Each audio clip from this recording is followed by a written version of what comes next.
Hello everybody, welcome to my channel. This is Professor Ivneet. So today I am going to teach you what is global marketing.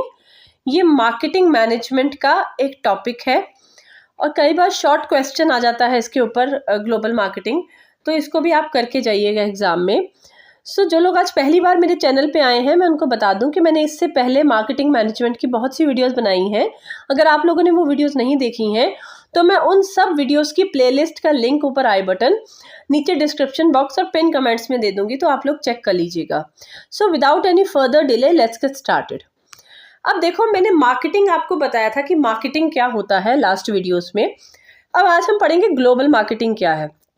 Marketing का मतलब होता है जब हम customer के test के according products बनाते हैं और फिर हम उसको बेचते हैं उस कस्टमर को, और उसे कस्टमर सेटिस्फेक्शन देते हैं, मींस प्रॉफिट भी अर्न करते हैं और हम उस कस्टमर को सेटिस्फाई भी करते हैं उस प्रोडक्ट को उसके अकॉर्डिंग बना के। So this is marketing. अब ग्लोबल का मतलब होता है जब हम बहुत सारे देशों में जाते हैं, मींस ग्लोबल मार्केटिंग का मतलब होता है जब एक प्रोडक्ट को सिर्फ अपने देश में ही नहीं दूसरे देशों में भी बेचा जाता है।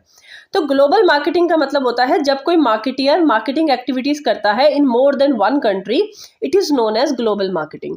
बहुत सारी कंपनीज हैं इंडिया की, जैसे कि अमूल हो गया, वो अपने प्रोडक्ट्स को बाहर बेचता है, और भी बहुत सारी, हल्दीराम्स हो गई, ठीक है, ये भी अपने जो है नमकीन वगैरह फॉरेन कंट्री में जो है अपने प्रोडक्ट को बेचते हैं। तो ये सारे ग्लोबल मार्केटिंग करते हैं। ओके, अब आ जाओ, क्यों ज़रूरत है कंपनीज को ग्लोबल मार्केटिंग करने की, मींस क्या ज़रूरत है कंपनीज को ग्लोबल जाने के लिए, क्यों ज़रूरत है कि वो देश से बाहर बेचें। देखो, कई बार क्या होता है कि डोमेस्टिक मार्केट जो होती है, हमारे देश की जो मार्केट है, डोमेस्टिक मतलब उस देश की, डोमेस्टिक मार्केट अगर स्मॉल है, छोटी है, तो अगर कंपनीज को जल्दी ग्रो करना है, अपने आप को एक्सपैंड करना है, तो उनको ज़्यादा बड़ी मार्केट चाहिए होगी। तो बड़ी मार्केट तभी हो सकती है जब वो अपने देश में तो बेचे ही बेचे, साथ में दूसरे देशों में भी अपने प्रोडक्ट को बेचे। देन कई बार क्या होता है कि डोमेस्टिक मार्केट जो है वो स्लोली ग्रो कर रही है, मतलब बड़ी तो है हमारी मार्केट लेकिन इतनी जल्दी ग्रो नहीं कर रही है। तो कंपनीज जो ज़्यादा ग्रोथ रेट अचीव करना चाहते हैं उनको फॉरेन कंट्रीज में जाके, फॉरेन मार्केट में जाके अपने प्रोडक्ट को बेचना पड़ता है। देन नेक्स्ट इज, कई बार क्या होता है कि जो हमारी डोमेस्टिक मार्केट है वो सैचुरेट हो गई है, मींस अब इससे ज़्यादा आप डिमांड बढ़ा ही नहीं सकते, आपने जितनी बढ़ानी थी बढ़ा ली, और आपके ऊपर देखो प्रेशर होता है कंपनीज के ऊपर कि सेल्स बढ़ाओ, प्रॉफिट बढ़ाओ, तो आप कैसे बढ़ाओगे। ठीक है, आप अपने प्रोडक्ट को फॉरेन कंट्रीज में जाके बेचोगे, आप डोमेस्टिक मार्केट से बाहर जाओगे। देन नेक्स्ट इज, कई बार क्या होता है किसी प्रोडक्ट का कॉम्पिटिटर जो है वो अपने प्रोडक्ट को ग्लोबली बेच रहे हैं, तो अगर कॉम्पिटिटर बेच रहा है तो हम क्यों नहीं बेच सकते, हम भी बेचेंगे बाहर दूसरे देशों में, दूसरे कंट्रीज में, ताकि हम भी अपने मार्केट को ज़्यादा बढ़ा सके, मार्केट शेयर को बढ़ा सके। देन नेक्स्ट इज, कई बार क्या होता है सम कंपनीज में move their operation two reasons countries. कई बार क्या होता है कुछ कंपनीज ऐसी होती हैं कि वो अपने सारे ऑपरेशंस ही दूसरे कंट्रीज में शिफ्ट कर देती हैं। कई बार अगर उनको लगता है कि उनका प्रोडक्ट उनके देश के से ज़्यादा, मतलब दूसरे देशों में अगर उनके वहाँ पे आपके लो कॉस्ट ऑफ प्रोडक्शन पे बन रहा है, मतलब हमारे देश से ज़्यादा कम कॉस्ट पे दूसरे देशों में अगर बन पा रहा है, तो वो अपना सारा ऑपरेशन ही वहाँ पे शिफ्ट कर देते हैं, ताकि देखो अगर कॉस्ट ऑफ प्रोडक्शन कम होगी तो क्या होगा, उससे आपकी जो है प्रॉफिटेबिलिटी इंक्रीज होगी, क्योंकि आप सेल तो उतनी ही करोगे जो भी है, या फिर आपकी बढ़ जाएगी सेल। तो देखो अगर आपकी कॉस्ट कम होगी तो आपका जो प्रॉफिट का मार्जिन है वो ज़्यादा बढ़ जाएगा। तो वैसे ये बहुत कम होता है, लेकिन अगर कई बार अगर कंपनी को लगता है कि हमारे देश से ज़्यादा, हमारे देश में तो देखो कम कॉस्ट ऑफ प्रोडक्शन पे चीज़ बिक ही रही है, लेकिन अगर दूसरे देशों में वहाँ पे अगर हम ऑपरेशन सेट करते हैं, अपना वो बनाते हैं, मैन्युफैक्चरिंग प्लांट बनाते हैं, वहाँ भी सस्ते में बन रहा है, तो फिर हम अपने ऑपरेशंस को वहीं शिफ्ट कर देते हैं, तो इसलिए वो ग्लोबल जाते हैं। देन नेक्स्ट इज, कई बार क्या होता है कंपनीज के पास कोई चॉइस नहीं होती, उनको फॉरेन मार्केट में जाना ही पड़ता है, क्योंकि वो एक एमएनसी है, मल्टीनेशनल कंपनी है। अब इंडिया में भी बहुत सारी एमएनसीज जो हैं वो अपने प्रोडक्ट को बेचती हैं। तो ये रीजंस हैं कंपनीज जब ग्लोबल जाती हैं, क्यों जाती हैं, इन रीजंस की वजह से कंपनीज जो है वो ग्लोबल मार्केटिंग करती हैं। देन नेक्स्ट इज, अब इम्पैक्ट क्या है ग्लोबल मार्केटिंग का। अगर कंपनीज जो है वो ग्लोबल मार्केटिंग करती हैं, फॉरेन कंट्रीज में जाके अपने प्रोडक्ट को बेचती हैं, तो उसका क्या असर पड़ता है। First is optimum utilization of resources. देखो कई बार क्या होता है हमारे देश में सपोज कोई प्रोडक्ट बन रहा है लेकिन उसकी उतनी डिमांड नहीं है, तो देखो जो कंपनी है उसके पास रिसोर्सेज तो पूरे हैं लेकिन वो उसे ऑप्टिमली यूटिलाइज नहीं कर पा रही, क्योंकि उतनी डिमांड नहीं है तो उतनी प्रोडक्शन भी नहीं कर पाएंगे वो। तो अगर वो ग्लोबली जाके अपने प्रोडक्ट को बेचेंगे तो ऑटोमेटिकली डिमांड बढ़ेगी तो वो ज़्यादा से ज़्यादा प्रोड्यूस कर पाएंगे। अब ज़्यादा प्रोड्यूस कर पाएंगे तो उनके रिसोर्सेज जो है, नेचुरल रिसोर्सेज जो हैं वो ऑप्टिमली यूटिलाइज होंगे, जो कि पहले खाली पड़े थे। मीन्स जिनका प्रॉपरली पहले यूज नहीं हो पा रहा था वो ऑप्टिमली यूटिलाइज हो पाएंगे। Then next is greater productivity. Automatically देखो ग्लोबल मार्केटिंग की वजह से प्रोडक्टिविटी इंक्रीज होती है। अब कैसे इंक्रीज होती है? आप दूसरे देशों में जाके बेच रहे हो तो आपको जो रिसर्च है अपनी वो भी लार्ज लेवल पे ही चाहिए होगी, क्योंकि आप ऐसे तो नहीं किसी कंट्री में जाके बेच सकते ना, तो आपको लार्ज स्केल पे रिसर्च करनी पड़ती है, उस पर खर्च करना पड़ता है, आपको लेटेस्ट टेक्नोलॉजी यूज करनी पड़ती है। अब देखो, अब किसी अगर आप डेवलपिंग नेशन हो, आप अपने प्रोडक्ट को किसी डेवलप्ड कंट्री में जाके बेच रहे हो तो उनकी टेक्नोलॉजी हमसे ज़्यादा बेटर होगी, तो नई टेक्नोलॉजी के अकॉर्डिंग ही आपको प्रोडक्ट को बनाना पड़ेगा, अदरवाइज आपका प्रोडक्ट तो आउटडेटेड हो जाएगा उनके लिए। तो अगर आप नई टेक्नोलॉजी यूज़ करोगे तो ऑटोमेटिकली आपकी प्रोडक्टिविटी इंक्रीज होगी ही होगी। ठीक है, तो ग्लोबल मार्केटिंग की वजह से प्रोडक्टिविटी इंक्रीज होती है। The next is higher standard of living.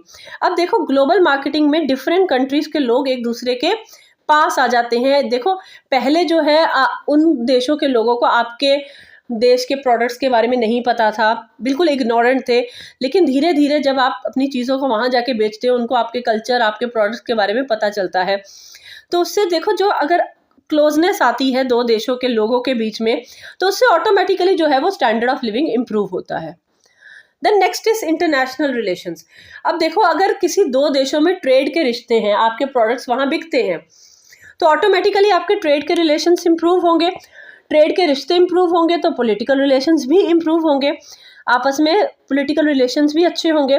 कई बार क्या होता है कि दो देशों में आपस में रिश्ता अच्छा नहीं होता है, लेकिन अगर उनमें ट्रेड होता है, आपके प्रोडक्ट्स वहाँ जाके बिकते हैं, तो उस केस में आपस में जो है वो पीस होने के चांसेस ज़्यादा होते हैं, कि शांति हो जाएगी, क्योंकि इनके ट्रेड के रिश्ते आपस में बहुत अच्छे हैं। देन नेक्स्ट इज देखो boost to small scale industries. जो स्मॉल स्केल इंडस्ट्रीज होती हैं वो लार्ज स्केल इंडस्ट्रीज को बहुत ज़्यादा हेल्प करती हैं, उनको रॉ मटेरियल प्रोवाइड करने में या फिर और बहुत सारी चीज़ें में हेल्प करती हैं स्मॉल स्केल इंडस्ट्रीज। अब जो लार्ज स्केल इंडस्ट्रीज हैं वो अगर ग्लोबली ऑपरेट कर रही हैं, ग्लोबली अपने प्रोडक्ट को बेच रही हैं, तो उनको ज़्यादा से ज़्यादा प्रोडक्शन करनी पड़ेगी, तो उनको ज़्यादा से ज़्यादा स्मॉल स्केल इंडस्ट्रीज की हेल्प चाहिए होगी। अब इस चीज़ की वजह से, ग्लोबल मार्केटिंग की वजह से स्मॉल स्केल इंडस्ट्रीज भी बहुत ज़्यादा डेवलप हो जाती हैं, क्योंकि उनकी भी ग्रोथ होती है। ठीक है, क्योंकि लार्ज स्केल इंडस्ट्रीज जब ग्लोबली ऑपरेट करेंगी तो उनको ज़्यादा से ज़्यादा हेल्प चाहिए होगी, तो ज़्यादा हेल्प चाहिए होगी तो ज़्यादा स्मॉल स्केल इंडस्ट्रीज होंगी, तो ऑटोमेटिकली जो स्मॉल स्केल इंडस्ट्रीज हैं वो बढ़ेंगी। Next is incentives for export oriented units.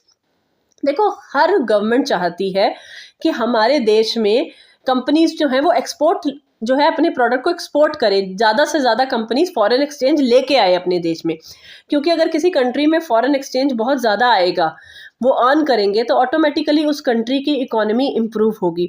तो सरकार क्या कहती है, जो गवर्नमेंट है वो टैक्स एग्जम्पशंस देती है उन कंपनीज को जो एक्सपोर्ट करती है, उनको इलेक्ट्रिसिटी सप्लाई सस्ती दे देगी, उनको इनकम टैक्स पे रिबेट दे देगी, ड्यूटी फ्री इंपोर्ट दे देगी कि आप कम रेट पे इंपोर्ट कर सकते हो। वो क्यों ऐसा करती है गवर्नमेंट?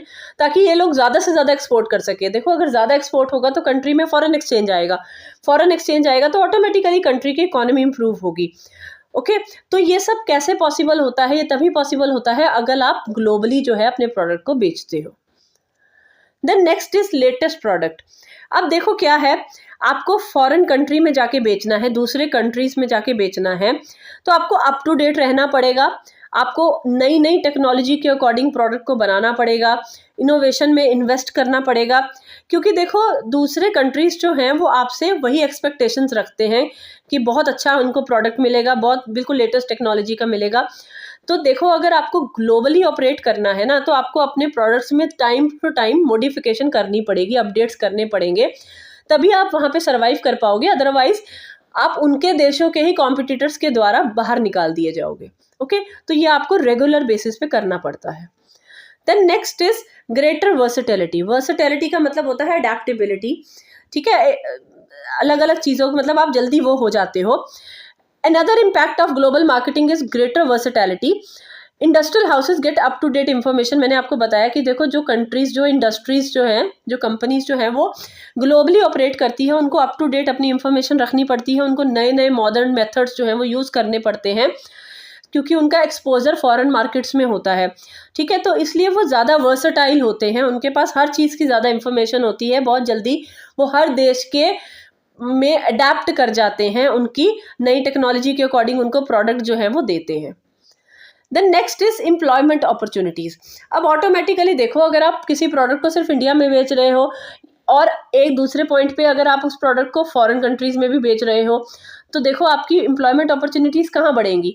अगर आप पूरी दुनिया में अपना प्रोडक्ट बेच रहे हो तो ऑटोमेटिकली आपकी प्रोडक्शन ज़्यादा होगी, आपका फाइनेंस में भी आपको ज़्यादा लोग चाहिए होंगे, ठीक है। प्रोडक्ट को बनाने के लिए भी लोग ज़्यादा चाहिए होंगे क्योंकि प्रोडक्शन ज़्यादा है, फाइनेंस में भी लोग बढ़ेंगे, आपकी जॉब्स निकलेंगी, मार्केटिंग में भी आपको ज़्यादा लोग चाहिए होंगे, तो ऑटोमेटिकली उससे क्या होगा, एम्प्लॉयमेंट अपॉर्चुनिटी बढ़ेगी, लोगों को जॉब मिलेगी और उसका ऑटोमेटिकली फ़ायदा किसको होगा, आपके देश के ही लोगों को होगा, क्योंकि एम्प्लॉयमेंट अपॉर्चुनिटी बढ़ेगी, उनको जॉब मिलेगी, अगर जॉब मिलेगी तो देश की जो है वो नेशनल इनकम इम्प्रूव होगी। Then next is develop the competitive skills. देखो, अगर आप दूसरे देशों में ग्लोबली अपने प्रोडक्ट को बेचते हो तो आप में कॉम्पिटिटिव स्किल्स इंप्रूव होती है, क्योंकि आप लेटेस्ट टेक्नोलॉजी यूज़ करते हो, लेटेस्ट मार्केटिंग स्किल्स यूज़ करते हो, आपको फॉरेन मार्केट में बेचना है। अब आपको देखो, पहले तो आप सिर्फ अपने देश में बेच रहे थे तो आपको थोड़ा बहुत ही कंपटीशन फेस करना पड़ता है, लेकिन अगर आप फॉरेन में जाके बेच रहे हो, ग्लोबली बेच रहे हो, तो उन देशों की कंपनीज़ के साथ भी आपको कम्पीट करना पड़ता है, तो आपके अंदर बहुत ज़्यादा कॉम्पिटिटिव स्किल्स डेवलप हो जाती है, वो आपको करनी ही पड़ती है, अदरवाइज आप मार्केट से बाहर हो जाओगे। ओके, तो ग्लोबल मार्केटिंग की हेल्प से आप में कॉम्पिटिटिव स्किल्स जो है वो डेवलप होती है। So this was all about global marketing. So I hope आपको आज का टॉपिक बिल्कुल क्लियर हो गया होगा। इन केस फिर भी कोई डाउट रह जाता है तो आप मुझे प्लीज़ कमेंट सेक्शन में लिखिए। और हाँ, अगर आपको मेरा पढ़ाया हुआ समझ आता है और आप आगे फर्दर भी मुझसे पढ़ना चाहते हैं तो आप मेरी वीडियो को लाइक कर सकते हैं, शेयर कर सकते हैं और मेरे चैनल को सब्सक्राइब कर सकते हैं। So thank you.